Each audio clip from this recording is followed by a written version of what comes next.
तो हेलो दोस्तों, आज मैं एक नई मांगा को एक्सप्लेन करने वाला हूँ जिसका नाम है रेविड इनसैनिटी। उम्मीद है कि आप लोगों को ये मांगा काफी पसंद आएगी। तो चलिए वीडियो को शुरू करते हैं। तो हमारी कहानी शुरू होती है और हमें यहाँ पे हमारे हीरो को देखने को मिलता है जो कि एक डीमन होता है और हमारे हीरो को यहाँ पे चारों ओर से लोगों ने घेर लिया होता है। तो हमारे हीरो का नाम यहाँ पर फैंग होता है। तो यहाँ पे एक बंदा होता है, वो यहाँ पर फैंग से कहता है कि स्प्रिंग आउटमन सिकार्डे को चुपचाप मेरे हवाले कर दे और मैं तुझे तड़पाने की बजाय जल्दी मार दूंगा। तो यहाँ पर एक और बंदा होता है, वो यहाँ पर कहता है कि कमीने फैंग स्ट्रगल करना बंद कर दे और आज सभी मेजर राइडनर्स फैक्शंस इकट्ठा हुए हैं तुझे मारने के लिए। अब तो तू हमारे हाथ से कहीं भी बचकर नहीं जा सकता है। तो यहाँ पर एक और बंदा होता है, वो भी यहाँ पर फैंग से कहता है कि कमीने फैंग, तूने स्प्रिंग आउटमन सिकार्डो को रिफाइन करने के लिए हजारों लोगों की जान ले ली और तूने ऐसे ऐसे पाप किए हैं जिसको कभी गिना ही नहीं जा सकता है। तो यहाँ पे एक लड़की होती है, वो यहाँ पर कहते हैं कि तुम डीमन कहीं के है, तुमने 3 साल पहले मुझे ह्यूमिलेट किया और मेरी बॉडी की जो प्योरिटी थी मुझसे छीन ली और तो और तुमने मेरे फैमिली मेंबर्स को मार दिया और मेरी 9 जनरेशन को तुमने बर्बाद करके रख दिया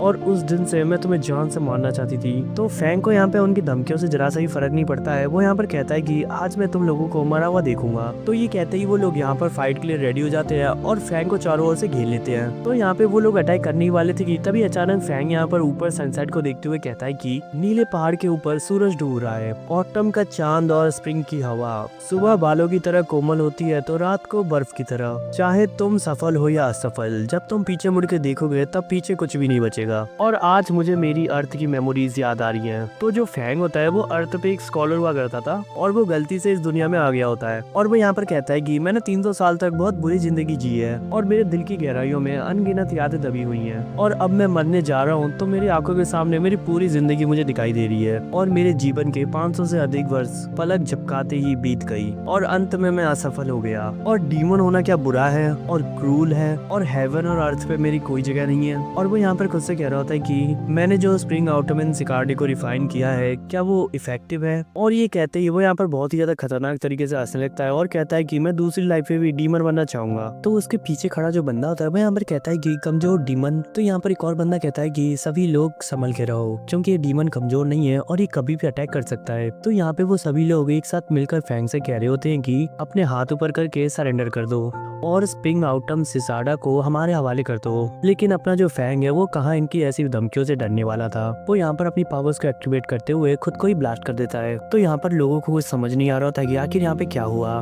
तो इसके बाद हमें यहाँ पर एक ब्लेज देखने को मिलता है और इस ब्लेज में हमें यहाँ पर एक घर देखने को मिलता है और इस घर के अंदर एल्डर्स वगैरह जो होते हैं वो यहाँ पर अपने एंसेस्टर से ब्लेसिंग्स मांग रहे होते हैं। और यहाँ पर एक जो एल्डर होता है वो यहाँ पर कह रहा होता है कि मैं आपसे प्रार्थना करता हूँ कि हमारे फेस्टिवल में जितने भी सारे आउटस्टैंडिंग टैलेंट वाले यंग जनरेशन के जो बच्चे हैं वो यहाँ पर इस फेस्टिवल में आ रहे हैं, इसलिए आप उन लोगों को थोड़ा सा ब्लेसेस दें और वो लोग अपने परिवार में नई ऊर्जा और नई उम्मीद लेकर आ रहे हैं। तो ये कहते हुए वो लोग यहाँ पर एंसेस्टर की पूजा कर रहे होते हैं। इसके बाद पूजा खत्म हो जाती है और वो लोग यहाँ पे हॉल में चल रहे होते हैं। तभी कुछ बंदे यहाँ पर एक दूसरे से बात कर रहे होते हैं कि समय कितनी तेजी से बीत गया, पलक झपकते ही 1 साल गुजर गया, पता भी नहीं चला।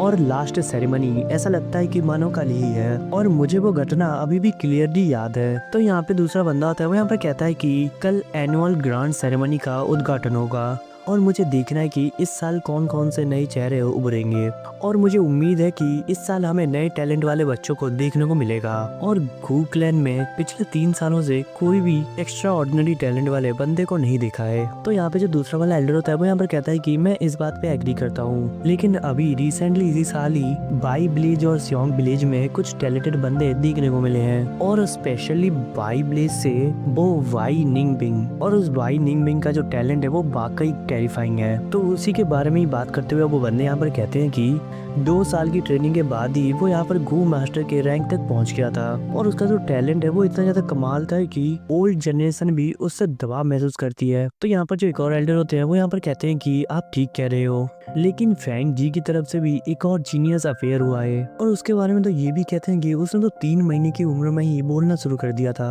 और 4 साल की उम्र में चलना सीख गया था और 5 साल की उम्र तक तो वो पोइट्री सुनाने लग गया था। तो जब वो यहाँ पर ऐसे बात कर रहे होते हैं तभी अचानक गेट खुलते हुए यहाँ पर एल्डर जो होते हैं वो यहाँ पर अंदर आ जाते हैं। तो वो सभी एल्डर्स यहाँ पर मिलकर उस एल्डर को ग्रीट करते हैं। तो वो जो एल्डर होता है वो यहाँ पर कहता है कि क्लैन में सबसे ज्यादा टैलेंटेड वाला और होनार पर ध्यान देना तो स्वाभाविक है, लेकिन जूनियर खिलाड़ी में गुयू फेंगवान सबसे अलग नजर आता है। और अनुभव से ये पता चलता है कि जिन बच्चों में फोटोग्राफिक मेमोरी और अलग टैलेंट होता है तो इनमें कल्टीवेशन के लिए असाधारण क्षमताएं होती हैं। यदि उसमें क्लास से आगे बढ़ने की क्षमता दिखाई देती है और उसका अच्छे से पालन पोषण किया जाता है तो वो बच्चा एक दिन वाई निंग मिंग का प्रतिद्वंदी बन सकता है। तो वो एल्डर यहाँ पर हंसते हुए कहते हैं कि बी ग्रेड का टैलेंट होने के बावजूद भी वो गुयू ब्लीच का सरदार बन सकता है। चलो अब तो बहुत देर हो चुकी है, आप सब लोग जाइए और आज रात अच्छे से आराम कीजिए। कल के सेरेमनी के लिए आप अपनी एनर्जी बचा के रखिए। तो यहाँ पे जो दो एल्डर होते हैं ये सुनने के बाद अपने अपने मन में ये सोच रहे होते हैं कि वो फेंगवान को काश मैं अपनी फैमिली में शामिल कर पाता। तो यहाँ पे दूसरा एल्डर अपने मन में ये सोच रहा होता है कि उसके माता पिता दोनों के गुजर जाने के बाद सही देखभाल और प्रशिक्षण के साथ मैं 100 वर्ष तक समृद्धि सुनिश्चित कर सकता था। तो यहाँ पे जो एल्डर होते हैं वो यहाँ पर कहते हैं कि जब आप लोग कंपैट करें तो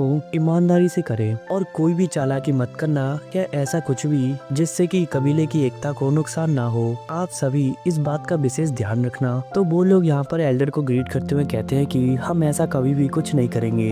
तो इसके बाद यहाँ पे जितने सारे एल्डर्स वगैरह होते हैं वो यहाँ पर अपने रूम में चले जाते हैं। तो बाहर यहाँ पर काफी तेज बारिश हो रही होती है और हवा चल रही होती है। तो यहाँ पर जो एल्डर होता है वो यहाँ पर खिड़की पे खड़े होकर सोच रहे होते हैं कि इस क्लैन के फ्यूचर के लिए अभी भी उम्मीद बाकी है। तो यहाँ पे हमें दूसरी ओर फैंग को देखने को मिलता है जो कि यहाँ पर रिकैनेट हो चुका होता है। तो वो यहाँ पर कह रहा होता है कि गुयू ब्लीच ये तो 500 साल पहले की बात है और लगता है कि स्प्रिंग आउटमिन जेसाडा काम कर गया, इसीलिए अब मैं रिबॉर्न हो गया। और क्या स्प्रिंग आउटमिन जेसाडा का उपयोग समय को उलटने के लिए किया जाता है? 10 मिस्टीरियस गू रैंकिंग में इसे 7th पोजीशन दिया गया था, इसीलिए स्वाभाविक है कि ये कोई साधारण प्राणी तो है नहीं। ये कहते हुए वो यहाँ पर मुट्ठी बंद करते हुए कहता है कि 500 साल का एक्सपीरियंस ये सच में एक सपने जैसा लग रहा है। और इसी सीन के साथ आज का एपिसोड यहाँ पे खत्म होता है। मिलते हैं नेक्स्ट एपिसोड में। उम्मीद है कि आप लोगों को ये मांगा पसंद आई होगी।